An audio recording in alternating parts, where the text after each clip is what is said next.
a great amount of damage with the Smolder already, but Whoa. Quay... Oh, TF top. Okay, TF top, Fudge willing to slam this one in game number 1 up against Sniper's Aatrox. How do you guys feel about this head-to-head here? Slightly. Biggest difference you can see across the board in terms of farm right now is the top lane, but both junglers hanging around the mid. Nice seismic shove coming out, and Quinn is dead. How willing he is to go for the 1v1, like even sacrificing his lane at times to be able to I think he's dead. Oh! Yep. Jojo Pune. Drake, so they'll have Prio on Drake stacking as well. C9 are absolutely... And it goes from bad to worse for Quid.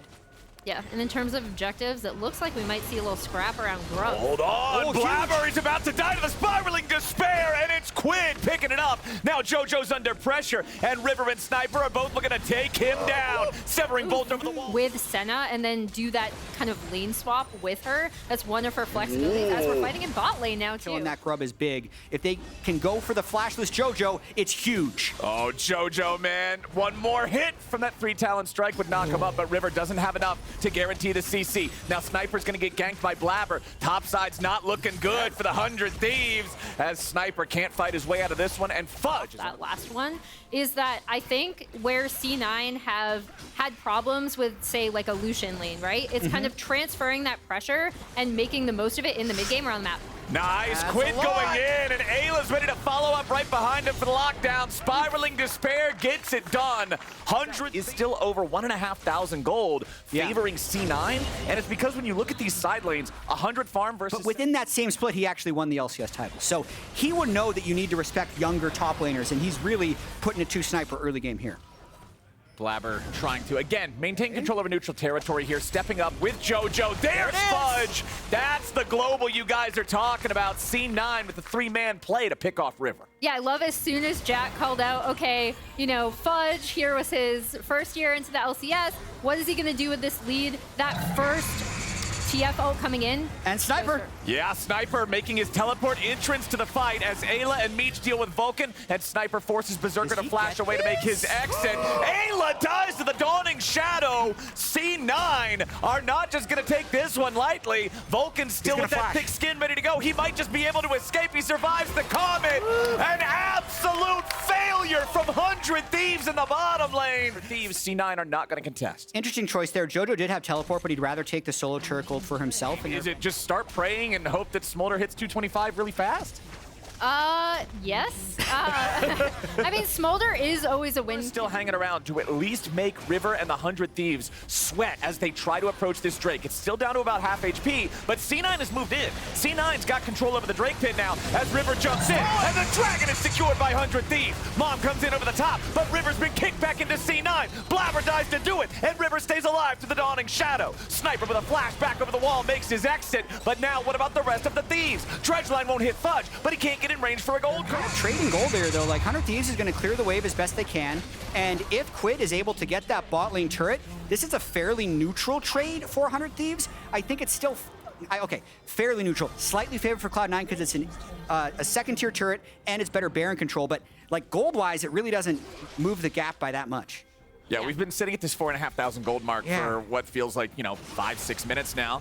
C9 trying to snowball the lead even further. Seismic Shove does not connect on River, but it's all about the minion wave. Just get it shoved up, be ready to answer into that tier 1 turret. But here comes 100 Thieves. Ayla ain't gonna find the dredge line, but River's here in the front with a crescent sweep as soon as the fight starts. That's a huge kill on Quid. Cloud9 ends this thinking about it. Still not enough stacks on Smolder for the execute. Ayla goes in, finds the dredge line this time. Fudge having to flash away, and now Sniper's about to get bursted down. Vulcan versus River, but River is very low. Berserker has got the kill on Sniper, and the Baron's not going to be low enough to steal as River tries to get himself away, but it's a double kill back over to the Senna, and Berserker is popping off.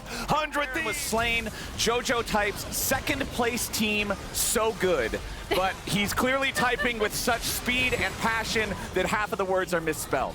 So He's really getting into the emotions of the mid-game here as Cloud9 now commands an absolutely remarkable lead. 7,500 gold. They're on sole point now, and they're forcing down the tier 2 in bottom lane. And I'm actually expecting 100 Thieves to not take this lightly. I think they know with the sole point that they're in relatively dire situations.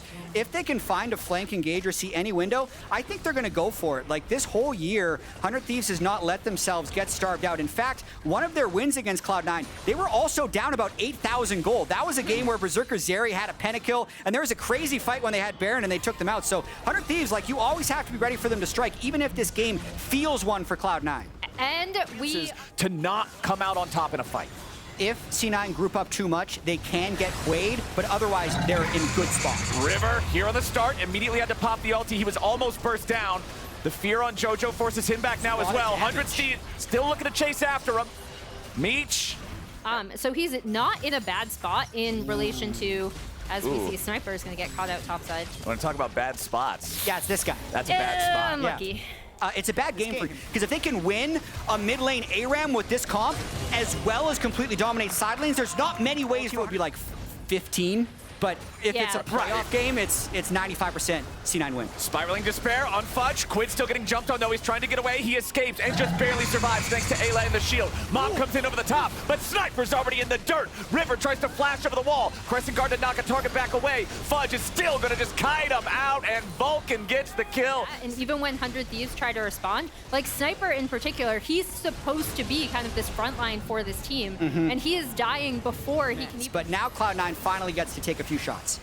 JoJo gets hit by the snot bubble, but not a whole lot more going to follow that one up. Dredgeline wanted to go in, but not quite going to find the hit. That means the tier 3 turret falls here in the top lane. Inhibitor is your next target. C9 not stopping anytime soon. Berserker using the heals to make sure that JoJo doesn't get too low. They want to keep this going. Backing up now because no one's denying this.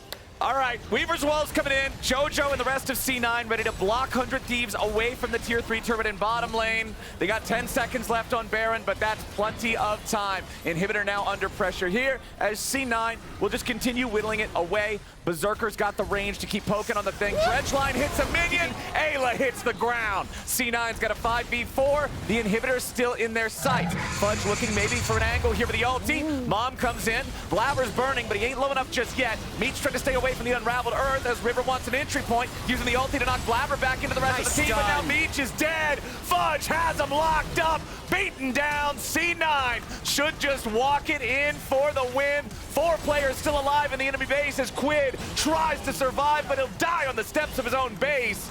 Sniper is stuck back in the fountain. C9 are running the show. Game number 1.